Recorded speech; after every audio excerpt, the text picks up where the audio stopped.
Welcome, everyone, to the Digital Credentials as part of an inclusive recovery strategy presentation.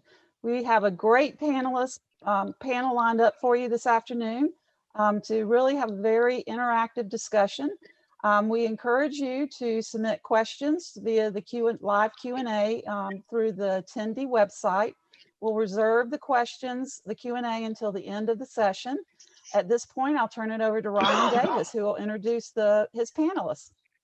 Right, great. Thank you, Sandra. It is an absolute pleasure to be here today. I am Ryan Davis. I'm the Executive Director of Seattle Jobs Initiative. And I have an awesome panel from across our region today to highlight some of the work that we've been doing. A couple kind of caveats. This is a work in progress for us. So as we are envisioning what an inclusive recovery looks like post-COVID for our region, we are in the process of really kind of learning as we're going with this. So I do not want to necessarily present ourselves as experts in digital credentials. Of the 600 plus attendees at the conference, there are a lot more folks that have a lot deeper research and even implementation experience. We're trying to learn from all of you that are here at the conference, which is why we're thrilled to be able to participate, to be able to build some of those systems and structures to be able to do that. And as we're building those systems and structures, we are centering everything on equity, because we know the people that have been hardest hit by COVID are communities that have been marginalized historically. So here in the Seattle-King County region, that is our BIPOC, largely led by our immigrant and refugee communities. We are home to the zip code with the most diverse languages that are spoken with it. Seattle, if you have not come to visit us, we definitely encourage you post-COVID, please come back and visit us, because our hospitality and tourism industry can definitely need it. We've been hard hit not only from business travel, but also the cruise industry, our large airport undergoing expansion, the lack of games with the Seahawks, and we're a huge sports family here. Youth and young adults have also been disproportionately affected. So those under the age of 25 are twice as likely to have lost their jobs, even if they were started on a career pathway. And I'd be remiss if we did not call out that women have been disproportionately impacted by the COVID recession, and in particularly women of color. And then finally, individuals without that post-secondary credential and workers that were making less than $25,000 a year have lost their jobs. So as we've been designing what that recovery looks like, we have been focusing on these different communities so that we can ensure that we have that equitable and inclusive economy. So today in our panel, I have three folks with me, each of which have a little bit different perspective on a different way that we've been able to use or potentially implement micro-credentials and digital credentials as part of building that recovery. So I am pleased to introduce, and I will pass the baton to them after do a quick introduction. So kicking us off will be Matt Houghton. So Matt is the Workforce Development Advisor at the City of Seattle's Office of Economic Development. He's been in workforce for a long time, and then previously worked at Shoreline Community College, where he was managing IBES, so the Integrated Basic Education and Skills Training, which are really on-ramps for individuals to be able to get into career pathways at a much more accelerated rate. Also with us is Anna Baldwin from the Seattle Colleges. So she is at the college's office, and Seattle Colleges includes North, Central, and South Seattle Colleges. So 3 campuses across our region. And she oversees special projects in the workforce division. And then finally, DeAndrea Billings, who is a case manager and career navigator with Seattle Jobs Initiative. So with that, we're going to kind of go through, and I'm going to pass the baton to each of these folks to kind of explain how micro-credentials and digital credentials on projects that they are working on. So Matt, I'm going to turn it over to you to talk a little bit about the digital equity gaps and the gateway digital skills. Great. Thanks so much, Ryan. Thanks everybody for joining us today. Please feel free to reach out to me if any of the things we talk about are things you want to learn about more. So I look forward to future conversations. And I want to give special thanks here to IMS Global for their leadership in presenting or having us all present on digital credentials. It's definitely the way forward. I also want to point out a little bit of my background here. That's Washington's Quinault rainforest, just to get you in the mood of the Pacific Northwest, where it rains 14 feet a year in this very valley. That's not an exaggeration. Okay, so we got started in thinking about automation and digital literacy when a couple of years ago we started thinking about what we're calling the network economy. I'm going to put a link in the chat that takes you to some of our research and our webpage so you can see where this conversation is at. As you know, we live in a place where Amazon and Microsoft are found. What happened was, with all of that incredible technology and those employers coming into our city, it left a lot of people out of the workforce. There was a lot of people who didn't have the technical skills to actually join in that economic growth. And there's a lot of gentrification in our city. So we were already thinking about what happens when we move to the knowledge economy. How are we going to address that?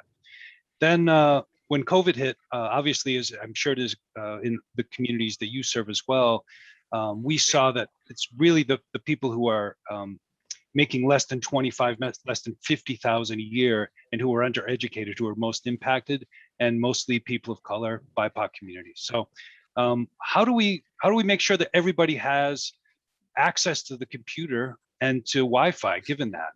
And so that was the larger picture, and that's another project we're working on with the partners you see here called Digital Bridge. But we're also looking at how do we actually find out if a person knows how to use a computer? Because they're not going to be able to access services unless they can. So we convened a group, the partners are listed here, all of them workforce development institutions, for us to think about how do we actually assess these basic skills. We're calling them gateway skills, because without these 11 things, you're not even going to know how to use a computer, even if you could get one.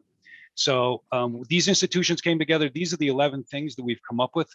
It's important to recognize that this isn't an employability certificate that we're looking to create here, because employers would assume that you know these things. You want to like crow about the fact that, hey, I know how to attach a document to an email, right? These are things that are really service oriented to make sure individuals have what it takes to use a computer and access services. The other part of that I want to, and so this is where we're at right now. We're getting ready to implement this. We're looking at putting it into some of our partners are putting it into their procurement processes. And we want to see exactly how this can actually, we can get a baseline of how many people are at this level of learning. Great, thanks, Matt. Mm-hmm. Yeah, and so with that, I will pass the baton over to Anna to talk about the Seattle colleges and the developments of micro pathways in collaboration with some other partners. So Anna, if you want to give a brief overview of the programs that that you are overseeing the implementation of. Sure. So the Seattle colleges were one of 6 sites selected to participate in what's called the Community College Growth Engine Fund, which is a project of Education Design Lab based out of DC.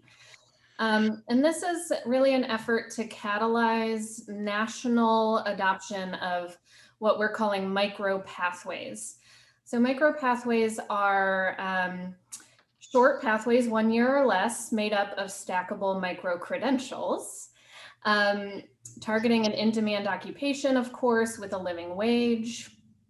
And these pathways can either go straight to a job, they should go straight to a job after that 1 year of training, but we also are building them into associate and bachelor's degree pathways for continued education at our colleges.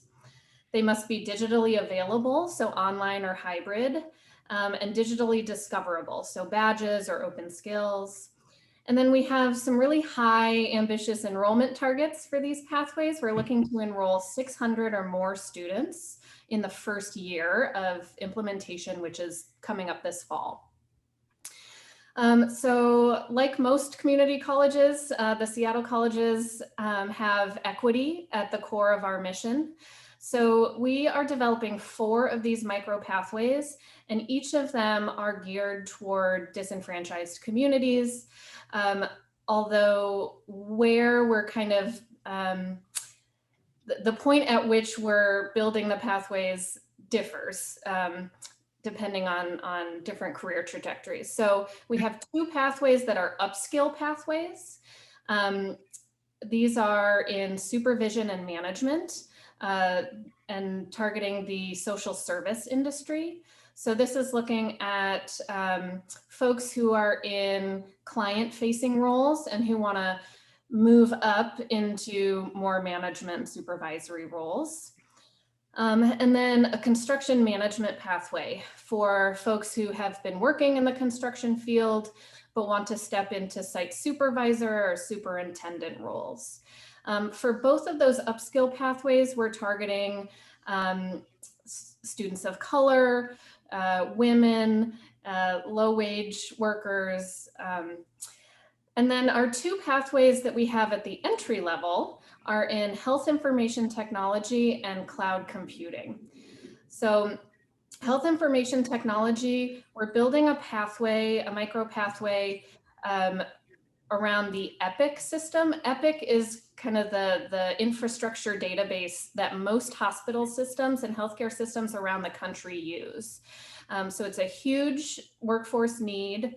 And we really want to target dislocated workers for this pathway, as well as low-income workers in healthcare settings. So custodial staff, food service workers, et cetera. And then the cloud computing pathway is a partnership with Amazon to get into kind of a foundational cloud computing role with the opportunity to continue along the pathway. And there, again, we're targeting dislocated workers, communities of color, women, and other populations that are underrepresented in IT, which we know is a wealth building field. Yeah. Awesome. Thanks so much, Anna, for sharing that. So again, Matt has shared with us an opportunity to use digital credentials, kind of on the back end to be able to get people connected to programs, and then hopefully be able to get folks into Seattle colleges. But we know that CBOs are also really important partners to colleges. And so, DeAndrea, do you want to talk a little bit about the IHAP program and just kind of give that big overview of how we help connect folks into career pathways in the healthcare sector? Sure. So I'm a career navigator with IHAP, which is Introduction to Healthcare and Healthcare Apprenticeship. So basically, we help to train entry-level job seekers into the healthcare field. It's a 3-step program. So we start with the first step, which is healthcare foundations. In healthcare foundations, it's basically getting them ready for the job market. So this is a 3-week program where they go through job training, coursework. They're working on their resumes, cover letters, interviewing skills, things like this, and basic type of certificates such as BLS, basic life support. And then they have the choice. Do I want to go into environmental services or nutrition services? What type of entry-level job do I want to take at this point? Okay, they can choose to stop or they can choose to continue on to the next step. The next step is the clinical certificate. So this looks like nursing assistant certified. So they go through a more technical skills is what they're developing during this time. And it's 3 weeks of classwork and 40 hours of clinical work that they do in person. Here they, once again, they develop more of the technical skills. So they're learning medical centered math, medical terminology, and getting more certificates such as like first aid, CPR, things like that. At any given time, they can choose to stop after a step and just go into that field. So it kind of allows them to be flexible as they're walking through the 3 steps. So from the NAC training, they can go on to be a nursing assistant, or they can choose to go to the next step, which is the apprenticeship prep. And the 3rd step would be 40 hours where they work under a multi-level clinical team. And from that training, they can go into medical assistant, pharmacy tech, or sterile processing tech. So we work in collaboration with many different industry partners, such as Swedish, Seattle's Children's Hospital, and other hospitals and medical facilities around the Seattle, King County area. In addition, we work with Seattle Office of Economic Development. And so our work that we do together is basically to provide them training, employment, and continued education.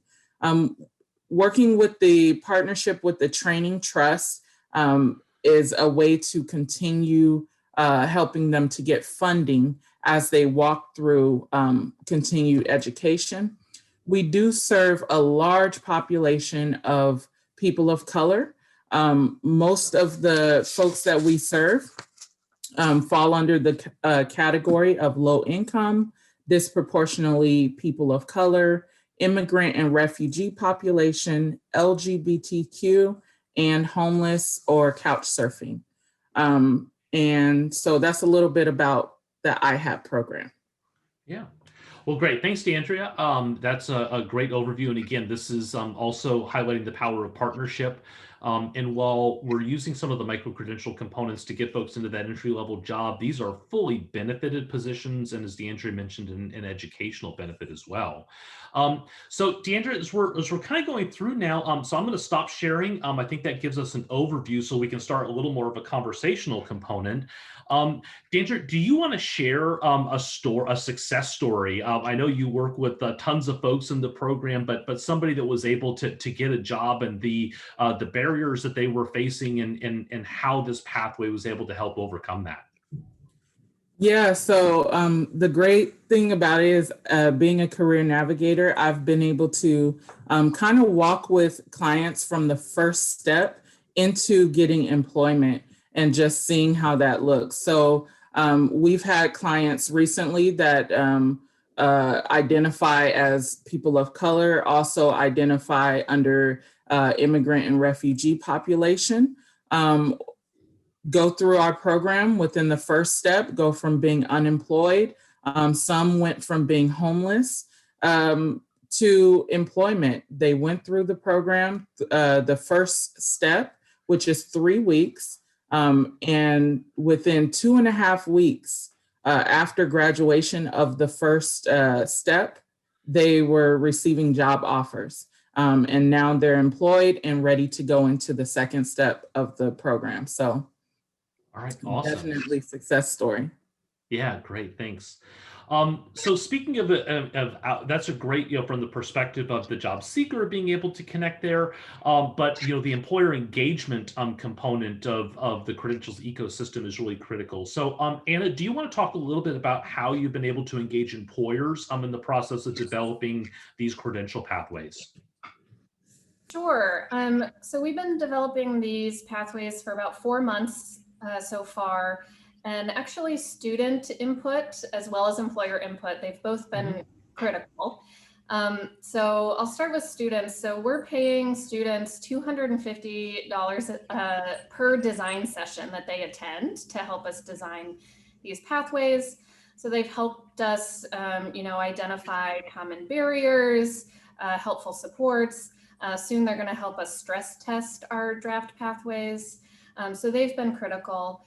For employers, we have run them through what is called a T profile, which is essentially just a tool to help employer partners from different agencies come together around a shared set of hiring needs. And it's looking at both the technical skills as well as the 21st century skills. So we've come across a couple challenges in doing that.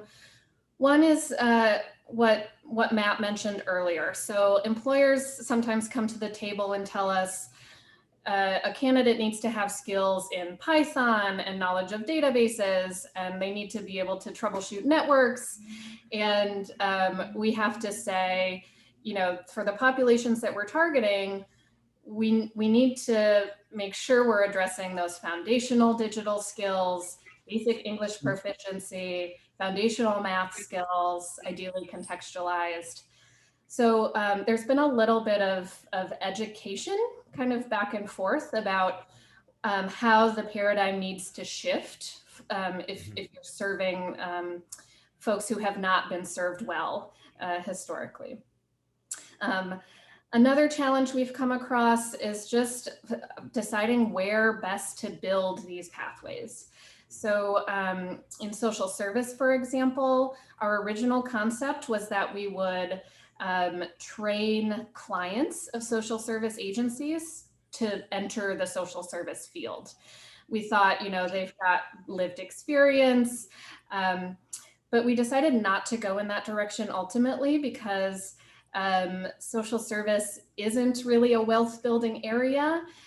We wanted to make sure not to kind of pigeonhole those with lived experience into the social service field. So that's why we're focusing more on supervision and management. And then similarly in construction, we decided to focus on the construction management side of things as opposed to the entry-level side. But we really had to grapple with that because we know that there aren't many people of color and women and other disenfranchised populations even in those entry-level positions. And we know that even if there are, it's often a toxic culture for them. So that was a really tough decision, and it took a lot of conversation back and forth with employers about where is the right kind of place to build this particular model of programming. Yeah, awesome. Well, thanks, Anna, for sharing that. So, so Matt, from you know, the project that we were working on around the digital skills and the gateway skills, you know, as you kind of mentioned, it wasn't really it was a step towards employability and even just being able, particularly in a COVID world, being able to access basic services and access career navigation. That all has to be done virtually now.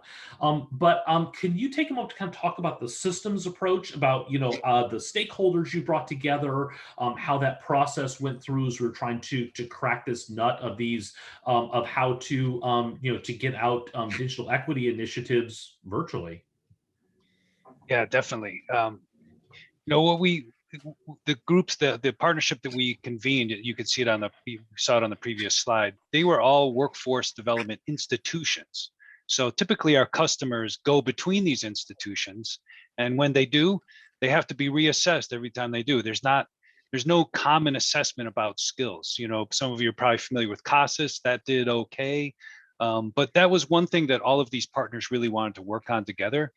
Knowing that time is the enemy of the poor, when somebody goes between institutions, they don't have a time to sit through yet one more assessment that they took in the last institution they were in. So we'll really use this. It was really a tactic for us to get real tactical around digital skills. It gave us an opportunity to start thinking about each institution's operations and how we could better work together as a workforce system. Those of you who work in workforce systems know that they can be a little Baltic, or they can be a little bit challenging. Seattle's not any different in that way. We certainly try, but this is one of those ground level things that we're really looking at. The question becomes now is like, okay, so people are on board with this. We're just starting it. So for instance, with the microcredentials that we're partnering with Anna, it's a way for us to ensure that the students have what it takes to get into the, to use a computer in these online programs. But also it's interesting to start thinking about progression of digital skills in and of themselves, right? So as customers start to access these new education marketplaces like Unmuddle or like Coursera, LinkedIn, lynda.com, how do we actually help a person get to the level it takes for them to be able to access those new de-intermediated education platforms and shop for themselves about what they need to move ahead? 67% of the students who are in, or at least until last year, who were in the Seattle College District were working adults. And it's really hard for them to access education in a traditional form. So we were, luckily Seattle Colleges is very thoughtful about that, and we've been working together to address that situation. But certainly using these skills and thinking about online platforms in a hybrid setting, ideally, or in a contextualized setting, is kind of what we're trying to figure out as we move ahead. Yes, even though Washington State, people are like, oh, your workforce system, you all work brilliantly together. It's just rainbows and unicorns out there in the Pacific Northwest. We still have silo issues and being able to break those down and address those. But again, coming together, we are able to address some of those things. And, those of us on the panel, it's not just these kind of projects in a silo, but we've been interconnecting on this. So graduates from our IHAP program we hope will go on to the Seattle colleges and enroll in their healthcare programs. And DeAndrea has been helping with the project around the social services pathway, sharing her experiences as a career navigator to help build out what those skills and competencies look like. And Matt, through the OED, has been investing in our career navigation services so that we can get out into communities and be able to connect people to all the upward mobility opportunities. So, while these are some different projects and different perspectives, they are interconnected. So we're hopefully working together to really build that system for that inclusive recovery. So thanks everybody for sharing out kind of what's going on. So now I kind of want to pivot our conversation until we open it up for questions into what's in the future. So I kind of want everyone to kind of think big, right? So what would be next? And let's assume that the resources come down, and let's assume that all the politics get out of the way, and how we could go really, really big. So Matt, I'm going to start with you. So what do you see as kind of those next steps that we can take in terms of digital access and digital equity? And then do you have anything like super out in the future that you would like to see come to fruition? Yeah, again, I think it's putting, we've all been working in career pathways and workforce development for a long time, and they've had certain levels of institutionality. Some of them are institutionalized, many are still in concept. And so again, I think in the future, it's really going to, how do we help a person understand the progression or their digital skills they need to access these education marketplaces that are popping up everywhere. I think that's really where the opportunity is for people to understand that. And again, looking at, it's been so fascinating to hear in this conference we've been in, to hear how people are using these badges that can be used between institutions. I think that's where I'm thinking of the customer focus. If the person can hold on to their own credentials, why is it the institution should be in charge of holding on to those credentials of what's available to them? We're looking at how in the future can a person actually demonstrate their ability to do a job and carry that information with them rather than relying on institutions to have it for them. So I think that's in the future, that's where I see us going. And this is going to be critical as we move into an automated economy. People need to be able to augment. It's not going to be so many jobs are disappearing, that's going to happen, but more is the case where people are going to have to augment their current jobs with digital skills. And so I think we really need to be prepared for that and be thinking about that as we move ahead. Oh, you're on mute. I knew somebody was going to do it. I didn't think it was going to be me, but I was the one who did the mute thing. So yeah, I think that shifting that power to the learner, knowing that individuals are going to have to engage, lifelong learning, I don't think fully describes the complexities that individuals are facing, and how we can ensure not only that system is available, but that it's equitably available, that it's that people are empowered to be able to navigate that, because providing a system that only those with social capital and connections are able to navigate would just simply widen some of those inequities as we go forward. Can I add to that, actually? Yeah, go ahead, Anna. So in addition to kind of preparing the learner to have the skills to navigate this new world that we're living in, right? And the proliferation of credentials and badges and learning opportunities, I think it's also incumbent on us as training providers and technologists and other stakeholders to work on the back end to make those things as guided and as seamless as possible for students. Because historically, the onus really has fallen on the student to have to navigate their own education. I think we've got the resources now, and we're starting to develop that infrastructure to really reduce that burden for them. Yeah, great, awesome. So DeAndrea, going back kind of the original question, looking forward. So we've gotten some awesome individual outcomes out of IHAP. You know, our employer partners are getting a talent pipeline. I mean, coming into their organizations. Individuals impacted and dislocated by COVID have been able to re-enter the labor market on a career pathway in a strong industry within our particular region. Looking forward a couple years, what do you see as some of the big things that we could do kind of building on some of this success? Yeah, so I think that's a good question. I think based on the feedback that I've received from clients, as well as just other people that I tell about our program across the nation, what would it look like taking this program from, say, 40 people to 400 people and removing the barrier of location and distance? I know that traditional education has worked, but at this particular point, while we're going through a pandemic and things like that, we want to aim to make education and job training available and accessible to all. And what it looks like is removing barriers. And if we could remove the barrier of location, remove the barrier of distance, we could take this across the nation. There are many employers right now who are looking for trained and ready to start work, job seekers who are ready to get into a high demand field. And I think we can help with that. Yeah, I'd like to add to just, I mean, one of the cool things about what they're doing with SGI is doing with IHAP. You know, there's a couple things to note there that I think is important as we think about the future workforce. First of all, is just leveraging funds, right? Like leveraging funds in new and important ways. So Ryan's been modest the fact that SGI is actually the center of excellence for SNAP employment and training, and I think that's, you know, using, and they're experts at using those dollars. I know they've helped other states with this. And so that's one of the reasons we partner with them.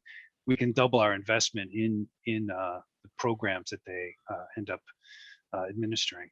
But the other part I think is important is thinking about their partnership with the SEIU Training Fund. Looking more into that, looking at how we utilize these Taft-Hartley funded partnerships, like the multi-employer SEIU Training Fund. And I encourage you all to look into that. I think there's a lot of opportunity for that as we move ahead. Anybody at the entry level, the beauty of that pathway is that when they come in at the entry level, they're represented and they can get training funds further along their pathway. And they typically get that training through the community colleges. So it's a wonderful network of partners who provide some of that seamlessness that Anna was already talking about. Yeah. Yeah, and then to brag on Washington a little bit more, we have a new entitlement program called the Washington College Grant. That if you may have heard a couple years ago, the CEO of Microsoft actually wrote an op-ed to the Seattle Times saying that please tax businesses so that we can have a skilled workforce. So the legislature then obliged. So there are funds and supports to be able to have individuals, and this entitlement is targeted at individuals and families that make less than 50% of the median income. And it's not just for youth, it's for adult learners as well. So by being able to leverage some of the micro-credentials to get folks started on the pathway, the hope is that then we can connect into some of these larger systems to be able to have folks be able to continue. So Anna, before we kind of open some things up for questions or kind of last closing remarks, I wanted to give you an opportunity because we were able to collaborate on building a blueprint for an inclusive recovery with some of our community partners with the symposium that we held. Do you want to share a little bit about some of those visions that came from our community members and how micro-credentials and digital credentials could play into some of those strategies? Sure. So I'm happy to share the blueprint if folks would like to see it, knowing that it is, there will be one or two more iterations of it, so it's not totally final, but there were a number of strategies identified by our employer partners, community-based organizations, civic partners that directly relate back to digital credentials.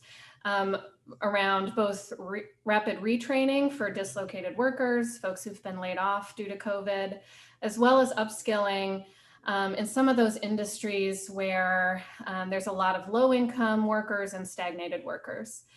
So for example, the retail sector, we know there's a lot of low wage work in that sector.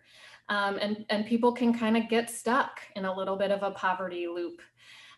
So one of our strategies is to develop kind of an upskill pathway for folks who are in those low wage positions to then step into management or even business owner roles. Particularly in retail, it's a sector where you kind of need that entry-level experience to move up the pathway. And the sector is transitioning more towards e-commerce. So how do we kind of infuse those skills into the pathway as well? Mm-hmm. Another thing that came out of the blueprint that I want to touch on is an emphasis on sector-based ecosystems, or what you may have heard of as industry leadership tables or next generation sector partnerships. It's kind of an idea that's gaining traction nationally. But essentially it's a group of small, mid, and large size businesses within a sector, CBOs in that sector, training providers in that sector. And it's an effort to really get everyone swimming in the same direction around our strategies, our workforce development strategies, and things like that. This to me is kind of a critical next step in this micro-credential and skills-based work. I think these sector ecosystems are kind of the infrastructure that's going to allow us to adopt some shared skills taxonomies and comprehensive learner records and some of these more innovative ideas that I know lots of folks are talking about at this conference. So yeah, so that's absolutely. Yeah, and for the plug there, that's one of the ways that we're able to connect with employers from the IHAP program is all of the employers that are hiring our graduates are part of the healthcare industry leadership table, which is a 2-year-old next generation sector strategy.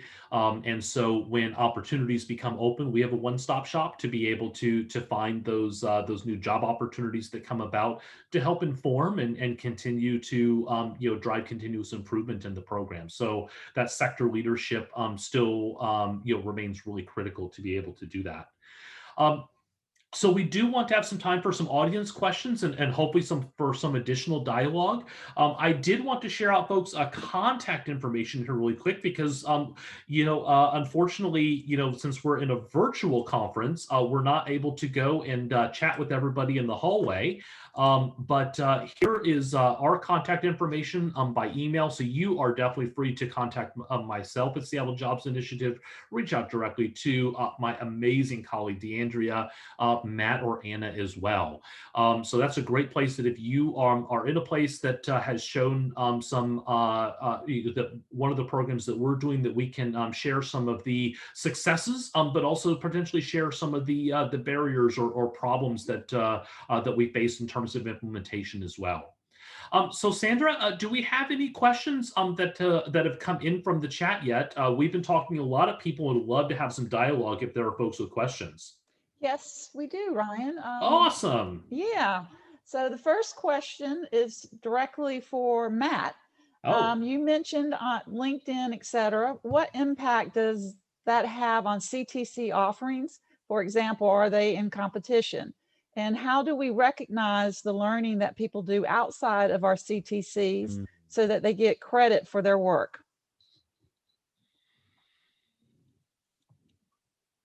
That is such a great question. In terms of the competition, I don't really know. I think we have to be thinking ahead. Anna and I talk about this all the time, actually. So it's not like it's something that we're not all thinking about together. But the last part of that question, can you repeat that one more time, Sandra? The last part. And how do we recognize the learning that people do outside of our CTCs so that they get credit for their work? Yeah, I think I think the colleges, and we've been talking about this with Seattle colleges too. I think there's some interesting models, some of which I've learned here too, where we use continuing ed as a way to start a person along their path, and then provide prior learning assessments to get them credit once those have accrued towards an associate's degree. So I think there's some creative ways we can address that. But when we start thinking about getting credit for the skills, I think, Lee Lambert at Pima always talks about this, right? He was my boss at Shoreline. He would always talk about how we know that 95% of our learning occurs not in school. How is it that the institution of schools are the only place that keeps track of those credentials that are relevant in the labor market?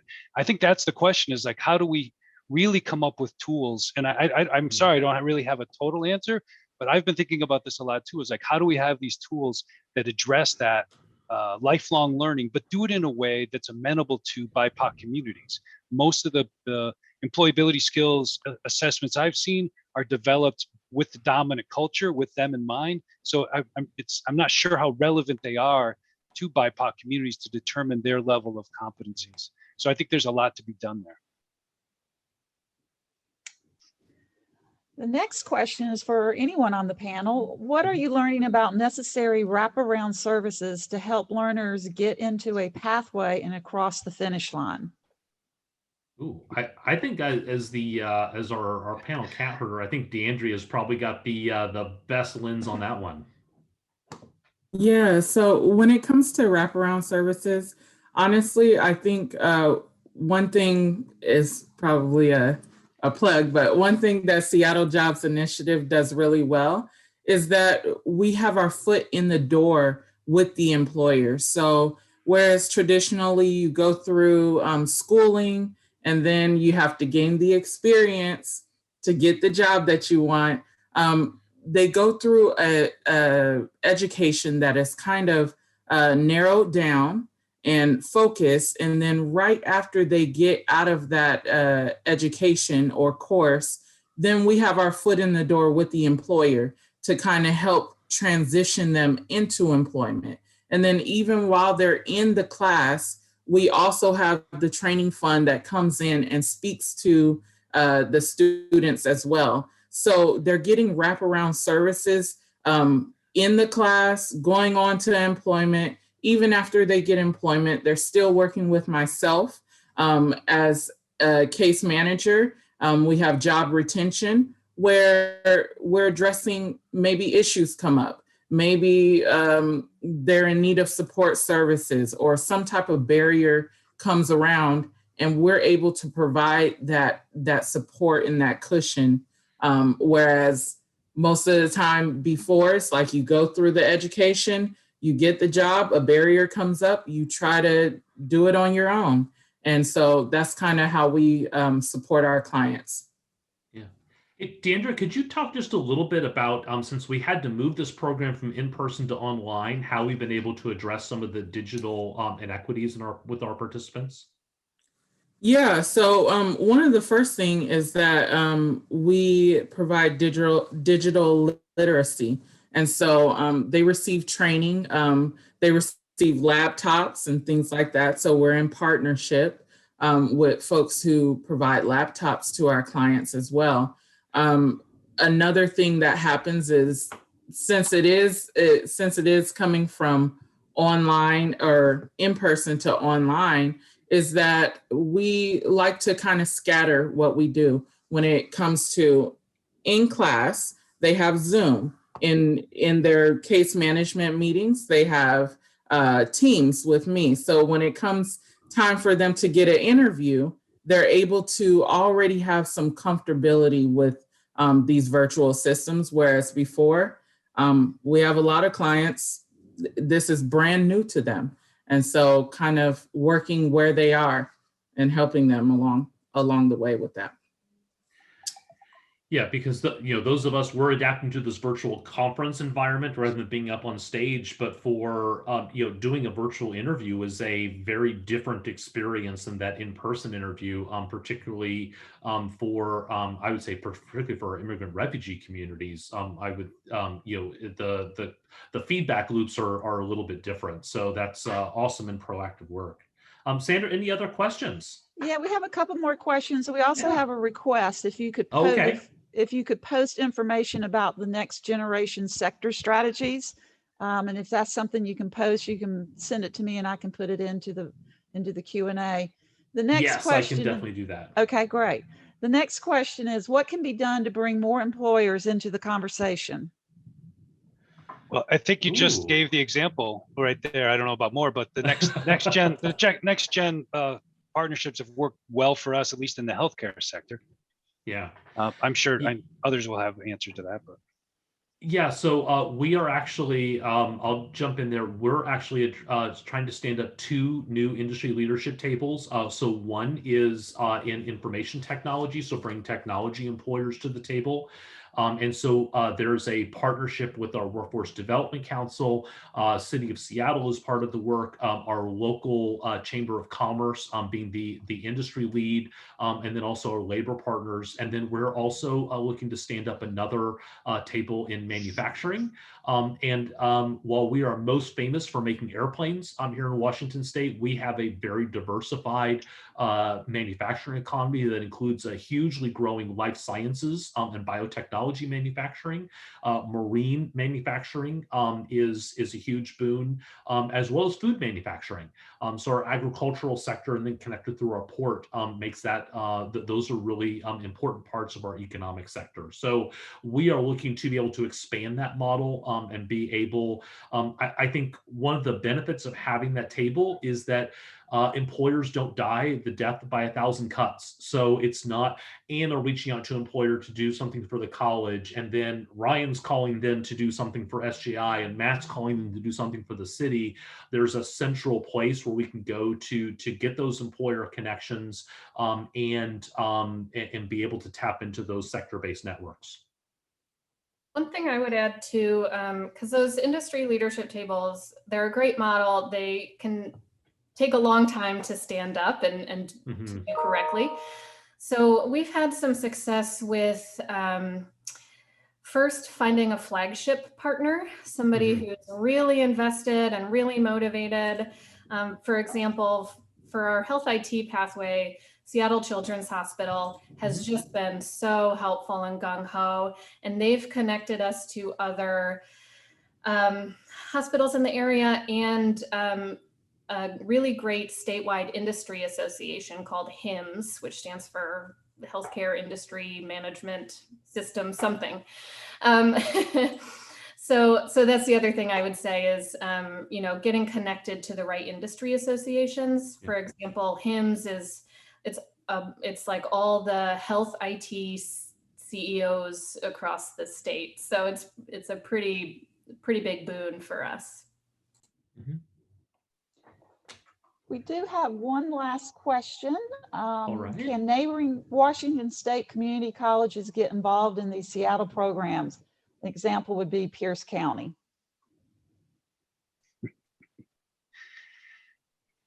Anna, I'll let you take that one. I'm sorry, can you repeat the first part of that? Yeah, can neighboring Washington State community colleges get involved in these Seattle programs? Example would be Pierce County. Yes, yes. If that's a question from somebody at Pierce, we would love to have you. That's kind of the whole vision, right? Is for us all to do this together so that we can create seamless movement for students between our respective institutions and with other institutions regionally and statewide. I have something. Oh, sorry. Yeah. Go ahead, Matt. Sorry, I was stepping back one question because I wanted to address. Oh yeah. There was a question about the competition between online programs like LinkedIn and Coursera, and how that's competing with community colleges. I think Sandra will post this new website called Unmuddle, which is actually an example of an education marketplace specifically for community colleges nationwide. So I checked that one out because I think that's really where community colleges can enter into that space. Because as we know, our education system is built on mastery. It's like as if like you're done with, okay, I learned this and then I'm going to get a job by. It's not like that at all anymore. We all know employers don't care less about what you know and more about what you do when you don't know. And so they're going to continually need to be getting these certificates as they move along their career pathway, and how the colleges can provide that is really what the future holds for them, I think. Yeah. Yes, we did. I did post Unmuddle, and it should be showing up on the screen very shortly. We actually had one more question come in. You mentioned digital skills. How important are soft skills in the development of your clients in the eyes of the employers? I think we all know that's critically important. I think the bigger issue is how do you assess them accurately, right? That's one issue. That's one thing I would point out. But yeah, absolutely critical. And how do you demonstrate them? DeAndrea, do you want to talk about some of the soft skills that are, you had mentioned the virtual interviewing, which is definitely at the nexus of digital skills and soft skills, right? That in this new reality that we're facing. What are the other soft skills from your perspective that the IHAP program really helps to elevate? I think some of the soft skills that we work on are conflict and resolution. How do you handle conflict? Cultural awareness and how that looks. Specifically, we work with a wide group of people, and sometimes they come from different backgrounds and different understandings. So what that looks like, and moving from in-person to online, even folks that come from a background of understanding, how social skills or whatnot, online it looks completely different. And so those are the things that we work on. It's really customized and individualized to where the client is at. Okay, I believe that's all the questions that we have. Ryan, any closing remarks before we wrap things up? Really appreciate the great questions from the audience. Those of us here, we can see ourselves. We have no idea who we are speaking to out there, although I guess now we at least have another friendly Washingtonian from Pierce County just down the road from us. So that's exciting to hear. I do want to give a big thank you to all the panelists. That we work together on a daily basis.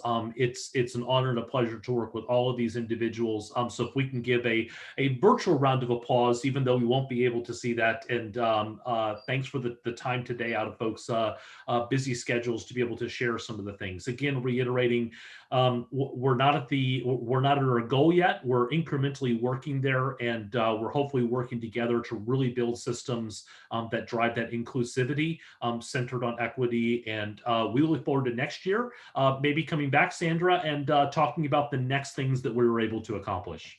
We would love to have you come back next year, and hopefully face to face. That's our goal. We would love to come to Arizona in February and March, because while today is sunny here, this is the time of year when heading south for us up here in the Pacific Northwest is definitely very appealing.